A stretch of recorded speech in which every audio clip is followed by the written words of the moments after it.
Well, as anxious as we may be about the potential outcome of the upheaval in Egypt, imagine what it's like for an Israeli with Iran to the north and now Egypt to the south. We thought this would be a perfect time to check in with Caroline Glick, who you know is the senior columnist for the Jerusalem Post, and you can find her writings at carolineglick.com. Caroline, good morning. Thanks for having me on your show, Fred. Good to be on your show. Well, this, as I say, there couldn't be a better time to talk to you, and I've got your latest piece in front of me, and I went right to this, so I need you to explain this. You say, so whether the Egyptian regime falls next week, or next year, or 5 years from now, the peace treaty is doomed. Now, you know, most of us have believed that was the glue that held what semblance of Middle East peace together since 1979. Do you really think that's going to come apart now? Yes, and that's why, we're so concerned about what the U.S. policy towards Egypt is, because it seems like the United States, or it's clear that the United States is now openly siding with the opposition, which is led by the Muslim Brotherhood, against the United States' most important ally in the Arab world, Hosni Mubarak. And this is after he has been the linchpin of the U.S. Power in the Arab world since 1979. And we're looking at this, and we just can't believe our eyes, because there is no constituency in Egypt outside of the regime for continuing the peace process for continuing the peace with Israel, and so that means that the peace will be abrogated by any successor regime. What do you think the U.S. will do if whatever regime follows Mubarak consciously breaks this peace agreement? Do you think you can count on the U.S. for his support, or is that what's giving you the most pause right now, that you don't have an ally in the U.S. anymore? Nobody has an ally in the U.S. anymore. It's not just Israel who suddenly realizes that the U.S. guarantees of, security guarantees or protestations as alliances are no longer credible, but the Saudis realize it, the Jordanians realize it, the Syrians realize it, the Iranians realize it.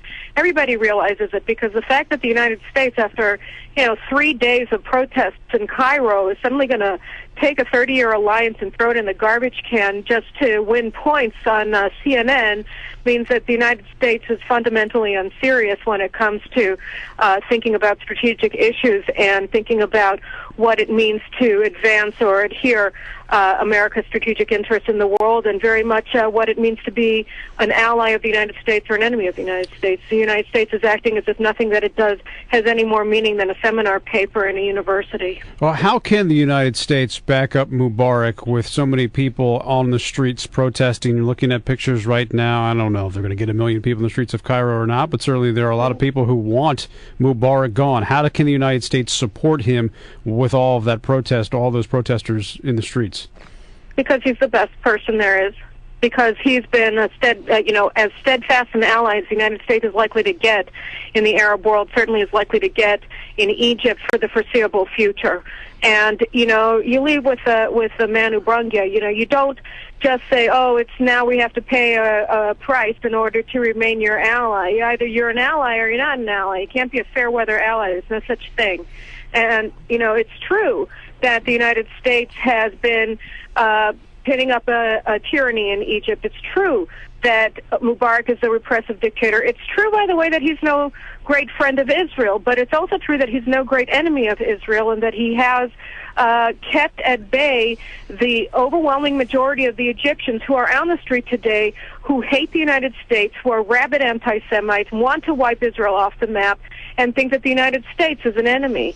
So, what is the alternative? Everybody says, oh, how could we possibly have propped up a tyranny for the past 30 years? And the answer is because the alternative was worse. And the alternative is still worse today, just because there are pretty girls and boys in the streets saying they want freedom. The fact of the matter is that the only opposition group in Egypt that's organized is the Muslim Brotherhood. And it's going to, the revolutionaries in Russia in 1917 were also pretty girls and boys, but they had no organizational capacity. The only people who did were Lenin and Trotsky, and that's why you had the Bolshevik Revolution, not because most Russians wanted the Bolsheviks. On the other hand, most Egyptians do support the tenets of the Muslim Brotherhood.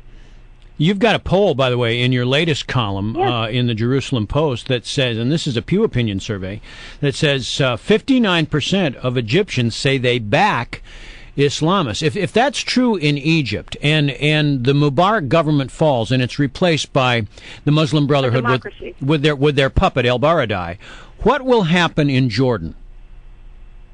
Well, it's not even what will happen in Jordan after that happens. It's what happens in Jordan the minute that people see that a hated regime that doesn't represent the people can be toppled, and that being an ally of the United States actually makes you weak as opposed to strong.